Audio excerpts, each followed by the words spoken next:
Are you looking for more out of your life?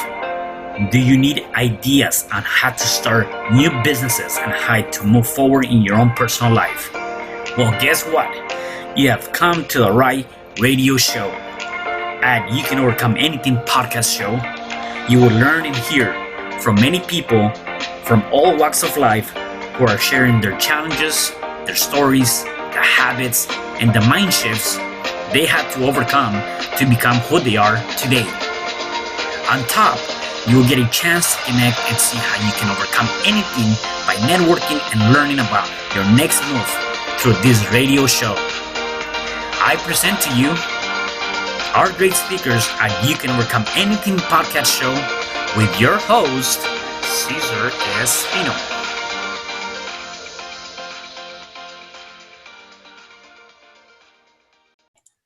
Hello there, and welcome back to another episode of You Can Overcome Anything podcast show. It is your host, Cesar Espino, and you can find me at www.cesarrespino.com.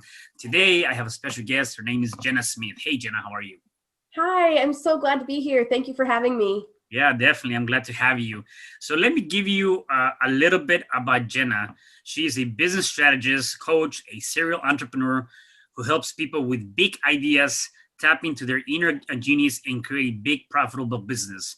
For over 10 years, she has cut her teeth in the corporate world as a strategist and change agent. Now she's the owner of two businesses that started as big ideas themselves, DreamLife, ThinkFree. Jen is happily married with a one-year-old son and is helping people all over the world to build and live their dream life and businesses. She can truly say she's living her dream. Wow, I gotta tell you, we all want to be there. Like, we want to be to the point where we're living our dream. We feel like we're definitely there. And I know that that's different from every single person, right? You know, it's just like when we talk about success is defined, for the most part, you know, people think it's a monetary value, yet success is really just being happy in the place you're in. Yeah, it could be, you know, be a teacher, being whatever, right? So same thing when it comes down to living that big dream. Definitely we as people are always inspired to get to that level, right? Yes, absolutely. Awesome. Yep. So why don't you tell us about your upbringing? Where are you from, and how was that for you in terms of a childhood? Yeah, absolutely. So I am from Omaha, Nebraska. I've been here most of my life. Grew up in a fairly normal family, I guess, mom, dad. Yeah. But when I was 8 years old, or actually when I was 6, my parents decided to get divorced. Kind of still normal things, right? 50% of the population that happens. But after that happened, in 1996, I was 8 years old. My mom unexpectedly passed away the day before Thanksgiving. Oh. And it was a shock to all of us. I actually witnessed it happening. And then at that point, what I didn't know or realize was that my dad had actually already been diagnosed with ALS, or Lou Gehrig's disease. So they had both gotten divorced and remarried. So I ended up going and live with my dad. Mm-hmm. And my dad was already sick, which basically means that he had a death sentence. He had about 3 years to live. He ended up living for 5. And during that time, I became kind of like a nurse to him. So from the ages of 8 to 12, I grew up really, really fast. I became a nurse to my dad, you know, helping him with everything, because with ALS, you can't really use your limbs and your muscles. Mm-hmm. And at that point, I found myself at this spot in life where I really didn't want to live. I had this moment of praying every night to God, saying, hey, I really want you to kill me now, because I can't take this pain anymore. And I know that's really intense and serious for us to just get right into that, but that's where I found myself. And during that time, I felt like I had this moment where I knew within my core that if I could just survive this experience, if I could just make my way out of this, that there was so much good in the world, that there was so much promise in my life, and that I felt like God was going to show me a way that would happen, and that if I just trusted that process, it would happen. So fast forward, years of healing, years of getting over the depression, the anxiety, the PTSD, all of that. And I kept going with that motto and that theme of there has to be a way. And if I'm here, I must be living on purpose and for a purpose. And so I'm going to make every single day of my life filled with that purpose and filled with joy because I am here and because I have that opportunity.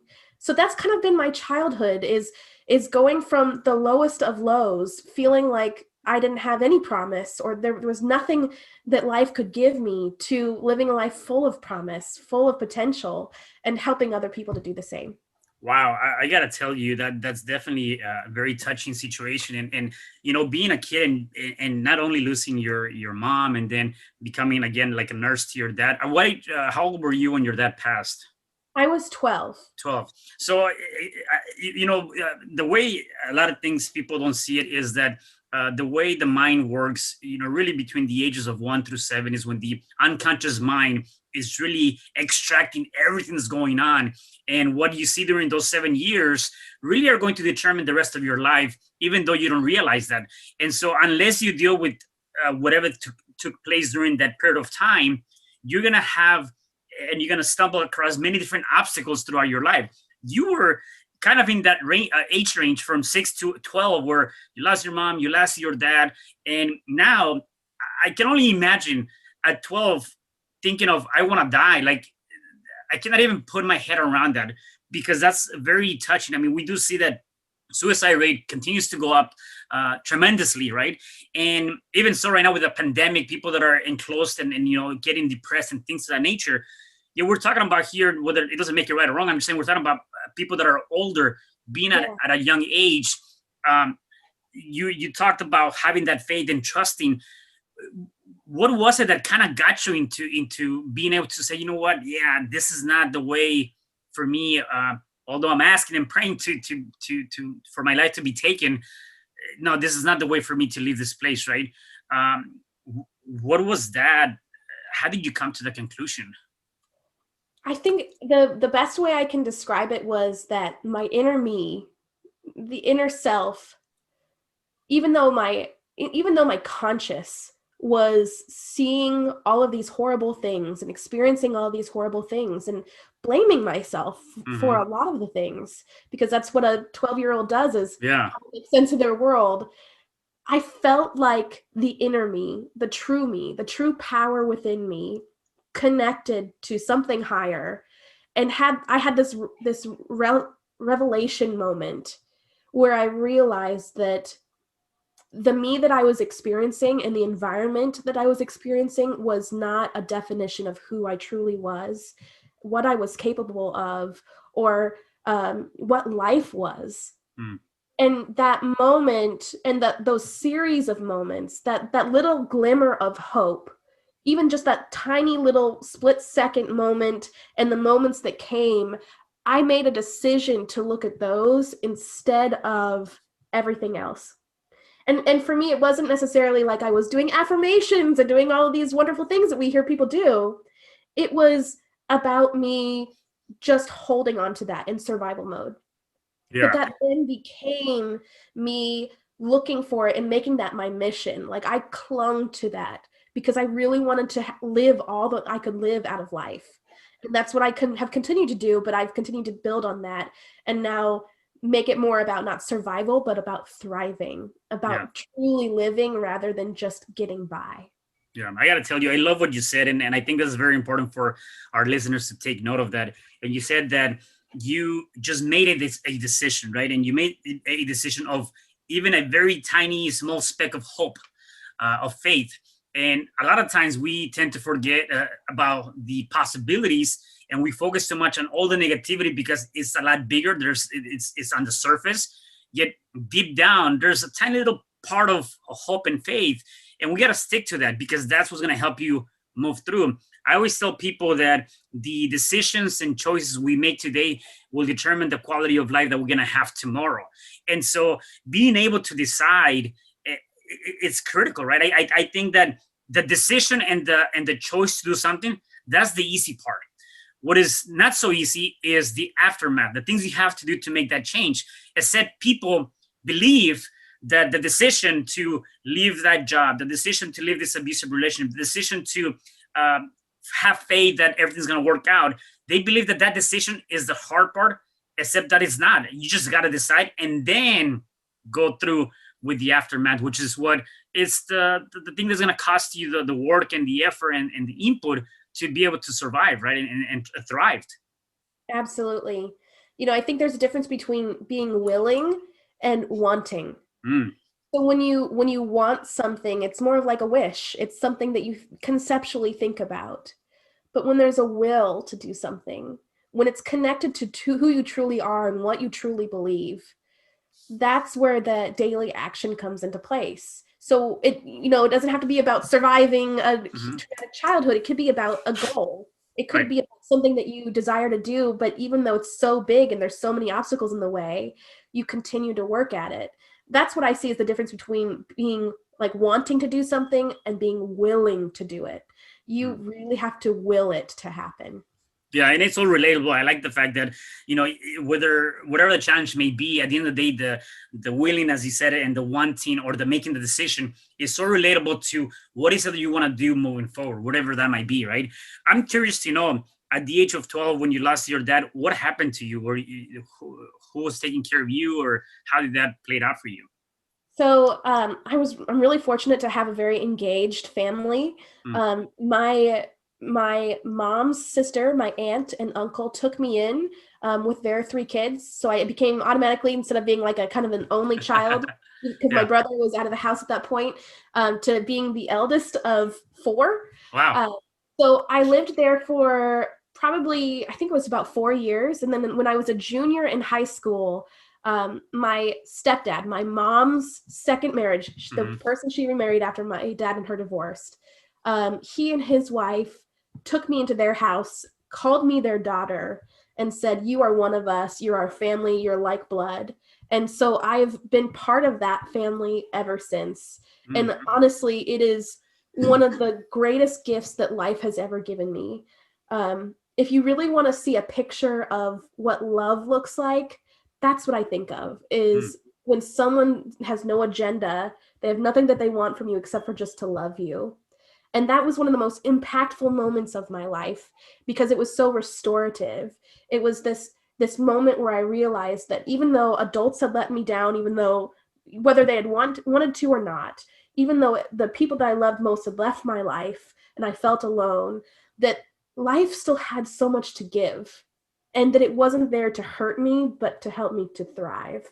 Yeah. And that was that moment, that pivot moment in my life where things started to, where the universe started to show me how much love it had for me and for other people too. Yeah. Let's talk about the things that you did, maybe from 12 to about 18 or 20, to kind of go through that process of healing, that process of removing the anxiety, the worries, the panic attacks. I'm pretty sure the PTSD. What were some of the things that you went through that maybe we can put it? I'm sure there's things that you did that didn't really help. We can touch on that very little, and then talk about the ones that actually helped you, that haven't really make a change in your life. Yeah. So I think I would say it was a process. Like you said, your subconscious mind, that's where all of your programming is. So when huge things happen, when huge life events happen, you start to assign meaning to things, and those things start to then shade your perspective of how you view life. So I'm saying that to say that when I went through this, it was a process. There was a lot of things that I had programmed into my mind that like of what had happened in my life that had given meaning to other things like rejection, themes of not being good enough or not being smart enough. I felt really, really stupid until I was probably about 23 when I realized I just thought different than other people, and that was okay. So I had to go through this process of healing. And that process really, for me, the best thing that I did was to do exposure therapy. So I looked at the things I desired to do, what I truly wanted, not what I wished, but what I truly saw myself doing, the impact I wanted to make, the reason I felt I was here, the things that I desired to do and saw myself doing in life. And I looked at where I was, and all of these huge fears and obstacles came into my path. But I decided that that vision, that desire was so much more worth my time and effort that I was going to pursue it despite how I thought about myself or how I thought about the world. So exposure therapy being this process of you continuing to walk towards what you want, even though your mind is yelling and screaming at you of, well, you can't do that. You're too stupid. You don't know those things. Those people will never, those people will never pick you for that. And so my healing process, the best thing that I did was around just continuing to move forward towards that vision, despite what my old programming was saying. And that has paid off tremendously in everything I do. I still use it today to get over big fears, big obstacles, all of that. Yeah, and just for the people that are listening that may not know exactly what exposure therapy is, can you just give us a quick rundown of what kind of therapy that might be? Yeah, so I'm saying it more in like a conceptual sense. There is exposure therapy practices that you can go and do. I am not a psychologist or a therapist. Yeah. Don't take my advice for that, please. Legally, don't take my. However, when I'm talking about exposure therapy, I'm talking about the sense of you continuing, like you have a big goal or big vision, for example. You know where you are. And maybe that big goal or big vision is to speak on stage. But you have a huge fear of being seen by people, right? So step one would be, okay, I'm going to go post something on social media, even though that terrifies me. And then once you've done that a few times, it gets more comfortable because your paradigms have been challenged, your old mindsets and programming that's been back there talking to you is like, oh, this isn't that bad. So then step two, you go and do something a little bit closer to speaking on stage. Then you do something closer and closer. So that's what I mean by exposure therapy, is just continually taking small steps and breaking it down so that despite what you're hearing in your mind, you're continually using action to confront those fears and to tell yourself what you truly believe instead. Yeah. Action is the antidote to fear. Because when you're still, that's when all the fear comes into place, because you're looking at the mountain, you're looking at the big goal, the big idea, and you're thinking of where you are right now and narrating that process based on that place. But that goal, that vision, that thing was built for not where you are, but for the journey you're going to take to get there. So you need to talk to yourself in a way that's more about where you'll be when you get there, and taking those steps along the way is how you get that frame of mind and how you achieve the goal. Yeah, I love that. And in going back to even this, again, from maybe 6 to 8 when your mom passed away to about 23, we talk about a process, right? And I want to focus on that for 1 second because, again, with technology nowadays, it feels like every month there's a new gadget, right? There's a new phone, there's a new update, there's something new. Like, technology is making us go super fast that we tend to see life in the same way, where we want things to happen immediately. I want to see an immediate change in my life because I've been depressed. I want to see, I just quit my job and I want to be an entrepreneur and I want to see the immediate reward of that. And it is a process. And that's where people, again, it doesn't matter whether it's a personal challenge you're going through or a career you're following. That's where I think people tend to forget that it is a process. It is a process to heal. It is a process to get better. It is a process to make that business work. It is a process that you cannot give up during the process, right? What can you give us? Because you obviously have 2 successful business. You've gone through a very challenging obstacle in your life. And I'm pretty sure that you trusted the process, right? So what are some tips, ideas that you can give us based on that? Absolutely. So I think the first thing is that nothing worth having comes instantaneously, right away. Think about having a baby, right? There is a gestation period to having that child. There's a period where that thing has to grow, it has to take hold, it has to grow, and it has to be birthed. In the same way, your goals, your vision, your ideas are worth the gestation process. They're worth carrying to full term. They're worth all of those things. And you'll have doubts and you'll have these thoughts along the way, but those are just part of that process. those are just the old programming that's coming up. So I'd say, first of all, know that it's a process. Know that anything worth having does take time. And that amount of time is dependent on how big the thing is and how ready you are and how much mental friction and wrestling you're going to do along the way. So that's number one. Number two is that anytime you do something big, anytime you want to write the book or start the podcast or start the business, is that there will be that talk in your head because you're going outside of your comfort zone. So this is not the time to judge those thoughts or to take those thoughts as real, but to be aware of them, to step back and say, that's an interesting thought, but I am not the product of my thoughts. I'm the product of my intentional decision to follow my desire. And so I have a choice right now of whether I can listen to that thought and believe it and go back to the beginning and stay stuck in this cycle of self-doubt, or I can choose to believe something else about who I truly am, what I was truly born to do, and start to follow that path instead. So that process right there is an everyday conversation. It's the conversation of your higher self talking to the self that you see and hear in your conscious mind. I'd say that's the second thing. And the third thing is that, when you're going through this process, you should never do it alone. No one gives birth alone. When I had my son, even the process to getting to have my son, there were 10 doctors involved in that process. Then to actually be in the delivery room, there was probably 10 people. Going through this process, it's not necessarily, everybody talks about, that is like, oh, it's so cute, it's so exciting, it's so fun. And yes, there are cute and exciting and fun parts about it, but there is definitely a very raw, very transformative thing that's going on too. And that takes other people who have been there, who have done that, and who can help you to be your best self in that process, to not fight it, to do the right things ahead of time, and to coach you along the way. So that's the third thing I would say, is just have someone as part of that process. So those are my 3 tips.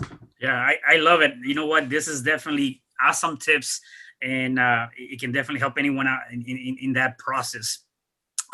Let's talk about these big ideas, the big ideas of how you came about your business.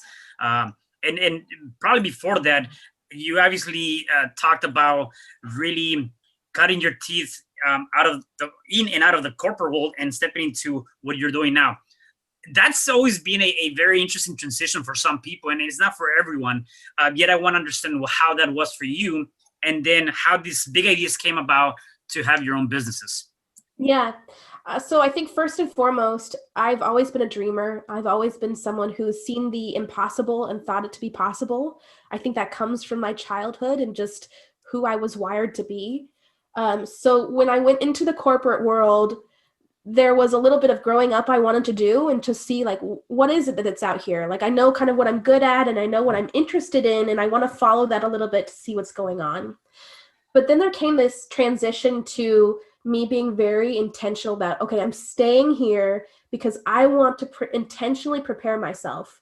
I know at this point, because I've done a lot of self-discovery, that I'm not meant to work an 8 to 5 job all the time or for someone else, because I just know that's not how I'm wired. For some people that's great, but for me it wasn't.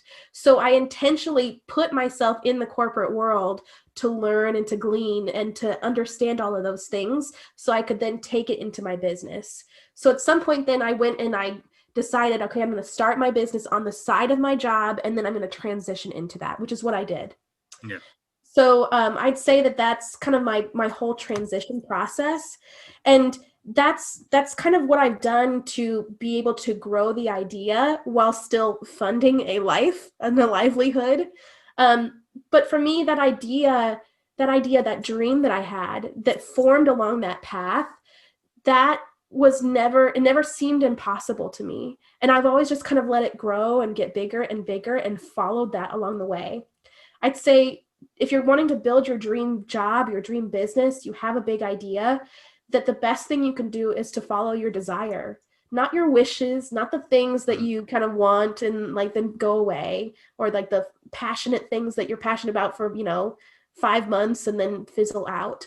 But follow your desire, follow your genius zone, follow the things that you're good at, and believe in yourself enough and know that if you have the desire, it has to come to pass. If you thought of it, it can be manifested into the natural. It can be tangible. The chair you're sitting in, the phone that you have, those are all things that someone had as an idea. Those are all things that someone thought, I think that we should have something to sit on. And so they built the chair. Or I should have apps on my phone. I should be able to do things on my phone besides call people. Someone had to have that idea. And then they had to believe in themselves and the process and the idea enough to say, I'm going to follow this through and see what happens. So the same thing happens with you. You just have to believe in yourself enough. You have to believe in the idea enough and follow the process for it to happen. Yeah, I love the fact that you talk about you have to be intentional. And sometimes, again, that's something that we take for granted or even don't think about it. And we get into a business or into working for somebody or to be in a relationship for their own reasons because the intentions are not set prior to getting into that, right? And that can be very risky. Mm-hmm. Right. The other thing too is that you talked about is, you started working on this idea, this dream while you were working. What was the sacrifices? Like, what was that price that you paid? Because I'm sure, there was something that you had to sacrifice to be able to get that, especially if you're working in corporate. Yeah, absolutely. So I think, time, obviously, I invested a lot in mentors and in coaches to help me do that. I'd say over my lifetime in business, I've probably invested in over $50,000 worth of coaching and mentorship, both for mindset and for business strategy. And the people I've connected myself with, that's been the biggest thing for me that's helped me to grow. But I'd say sacrifice-wise, let's take a second to step back and look at what sacrifice really is. When people read the word sacrifice, they have a very emotional reaction to it. It's something it feels negative. It feels kind of icky and like, oh, I don't necessarily want to do that. And that's what I thought about sacrifice too. Like when I looked at my business, I'm like, I know I'm going to have to make sacrifices and I really don't want to make those. So I'm going to stay here until I don't have to make those. But that's a trap. A sacrifice only feels like a sacrifice if you've decided to make it feel like one. You get to choose your emotional response to the information that's in front of you. So for me, when I followed my desire, when I followed the things that I truly desired to do in my life, they didn't feel as much like sacrifices to me in that sense. They didn't feel negative. They were sacrifices, but they felt like I was making positive progress towards this vision. And so those are the types of things when you follow a desire, it's the type of thing where you can go for hours working on it and you don't feel like you need to eat or take a bathroom break. Those are the types of sacrifices that tell you that you're on the right path because they don't feel negative. They don't feel scary to you. They just feel like this is what I'm supposed to be doing. Yeah. What about, or what's your idea? Let's say, you are going after that desire, that dream. You're not seeing any progress. You're kind of getting overwhelmed. You're probably maybe even getting into a little bit of depression, sadness. You're just like, this is not working out. Do you pull out? Do you continue? How do you adjust?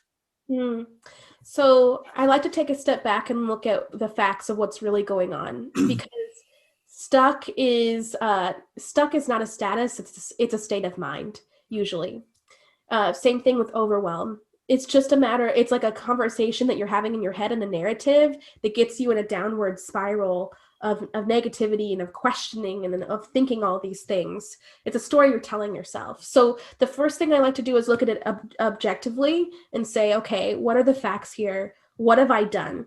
A lot of times startup entrepreneurs, for example, they'll come to me and they'll say, I tried this and it doesn't work and I'm feeling overwhelmed and I don't know if it's the right idea. And I'll say, okay, well, what did you do? And they tell me that they tried something like 5 times. So what was happening there is it was actually their mind instead of their actual actions. And their mind was telling them a story that was preventing them from getting success. So that's the first thing is look at the facts. What's actually going on? Secondly, then, if the facts aren't telling you something there, then the next thing you need to do is look at your mindset. What does your mindset say about success? Does your mindset, can you comprehend you being successful as $1 million business right now? Because if you can't, and that's what you're trying to scale to, then there's a problem there, because you're going to unconsciously, take yourself out of the game. You're going to unconsciously disrupt this whole process, and it's going to then come out like things aren't working, or like you're overwhelmed and you just need to take a step back, or you don't know what next step to take. So your mind is really the biggest player in this game. I would say that 80% of business problems are really mindset problems, which is why I created DreamLife with my business partner, because we understood that whether it's writing the book, starting the business, or doing whatever, creating your ideal family and generational wealth, that the thing that often gets in the way is not you saving the money or writing the first chapter, but it's actually this thought that you have around success, around should you be happy, do you deserve it, and all of those types of conversations that you're having unconsciously. So that's the second thing. Look at your mindset. I love that. I love that. Earlier, you talked about investing in mentors, connecting with people. I've been asked that question. Why even bother? Like, how critical is it to be in a group of certain people, in a certain network? What's your take on that? I could give you the quote that everybody quotes, which is, you are the product of your environment and the people that you surround yourself with. And that is completely true. Take a water bottle, take it outside of Nebraska and put it in your car in negative 20-degree wind chill. And what does it do? It freezes. The same thing happens with the people around you. But I'm going to go a step further and say this, that I believe that our world is built on relationships.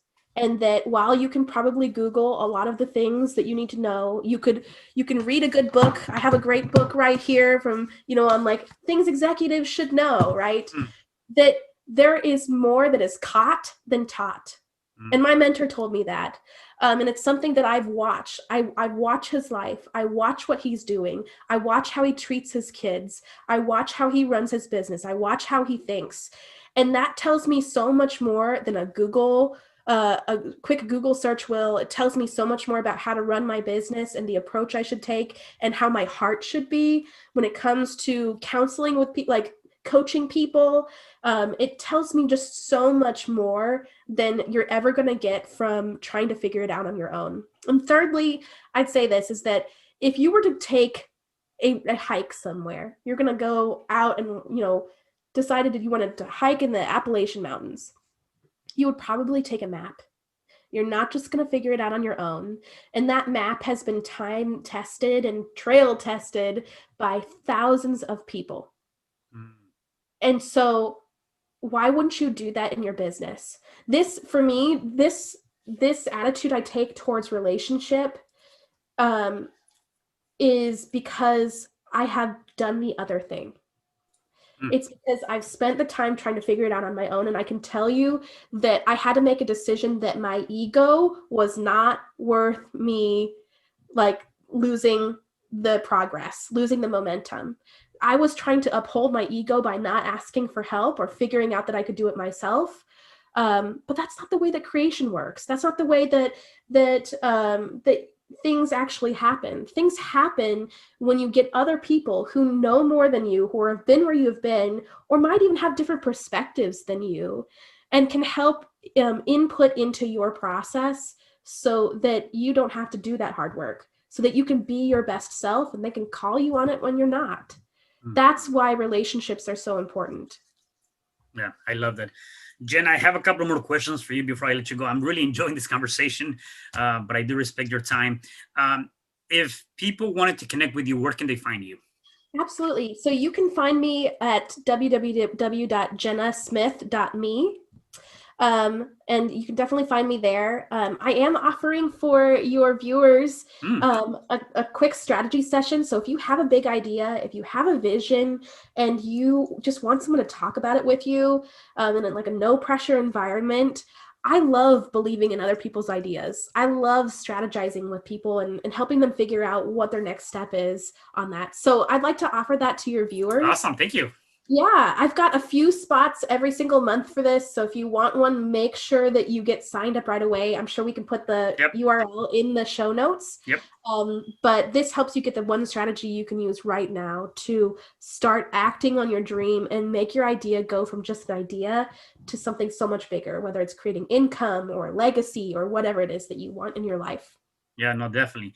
I have here in my notes something that you said, and if you can elaborate more on that. And you said you're uniquely designed to overcome any obstacle. It's all about using your genius zone and having a winning perspective. Yes. Yeah. So you are uniquely designed. So we all in our lives have different perspectives. We all think very differently from each other. We all are viewing our world in a very different way, whether that's how you think, whether you're very like a dreamer and conceptual like me, or you're more structured and analytical and you like spreadsheets and checklists and all of those things. But you are uniquely designed to overcome any type of obstacle that you have using the power of your mind, using the power of who you truly are, using that personal power to overcome those things. So whatever obstacle is in front of you, it wasn't, the universe never being intentionally mean to you. It's never intentionally happening to you, but you can use it and choose the perspective that this can be for your growth and your good, or you can choose the perspective that this is going to be to harm you and hurt you. I think it's a decision that you have to make. And, we can say, what are the facts about that? And what are these things? But it all comes down to what decision do you want to make about your life? What do you want to do with this gift of life that you've been given? And how can you leverage your unique strengths, your unique perspective, that genius zone that no one else has because of your experiences, the way you think, how you think it, and how you do it to then make an impact on the world? So that's what the genius zone is, and it prepares you.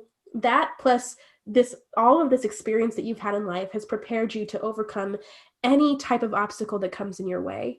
We are so much more resilient than we think that we are. We're so much more powerful than we think that we are.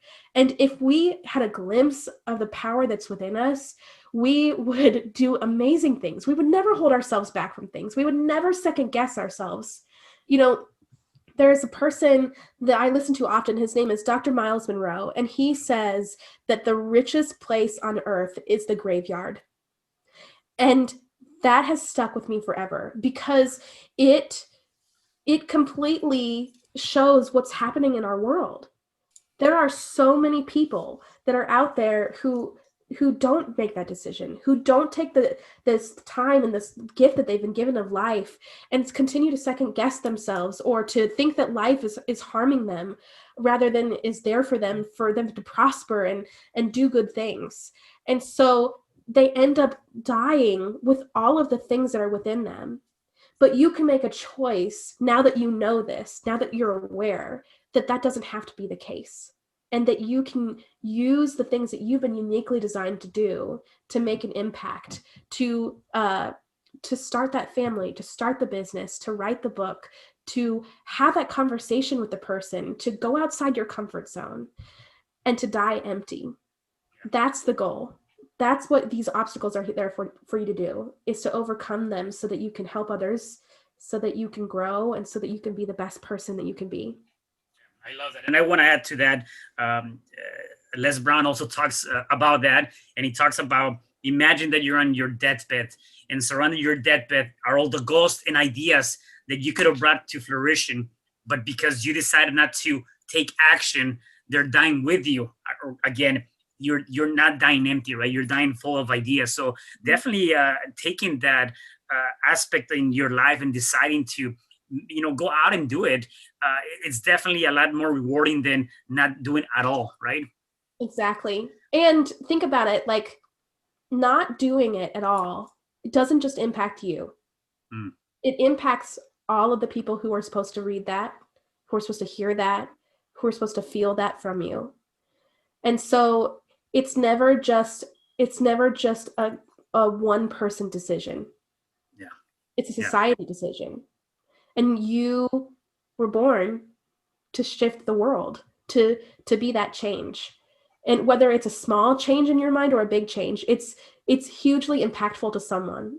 So make the decision to do it, because you're impacting other people's lives too along the way. Yeah, I love that. I love that. One last question for you, and I'm curious to know: do you have any habits, rituals, anything you do on a day-to-day basis to put you in this very positive, optimistic mindset? Yeah, absolutely. So I start the day by being thankful that I got up for the day. I Hmm. look intentionally and am very grateful for the things around me, because gratitude puts me in that mindset. Secondly, I'd say that I stop throughout the day and just pause and try to regain perspective and realign.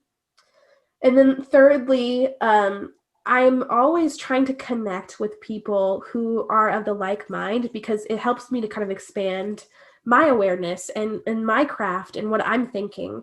So I don't ever isolate, especially right now during COVID. I'm really trying to be and talk to other people who are in the same mindset, because I want to make sure that I continue growing. So I'd say that those are the big things.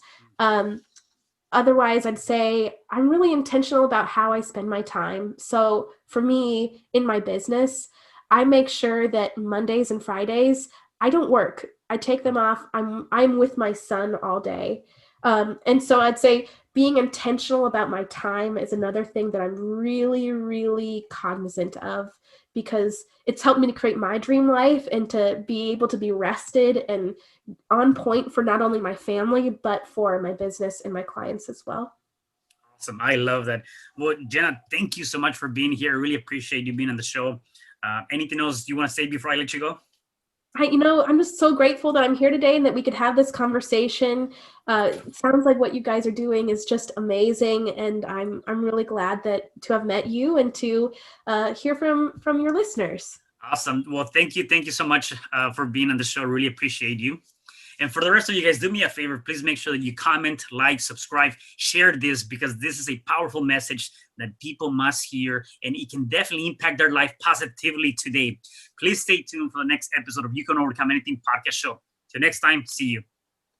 Hi, I'm Cesar Espino, real estate investor, business coach, and consultant, and author of the book, You Can Overcome Anything, Even When the World Says No. My number is 424-501-6046. In my book, I talk about making the necessary changes to shift your mind for prosperity and certainty. Pick up your copy at Amazon. I also love helping families with their real estate and can purchase your house fast and all cash. Follow me on Instagram, Facebook, and LinkedIn. My number is 424-501-6046. Thank you for having me today. I am so glad you've tuned into this podcast. You can find me at your favorite podcast platform where you can like, subscribe, comment, and share.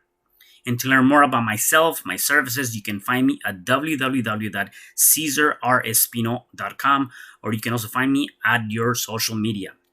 Thanks for joining me, and I am looking forward to having you at the next episode.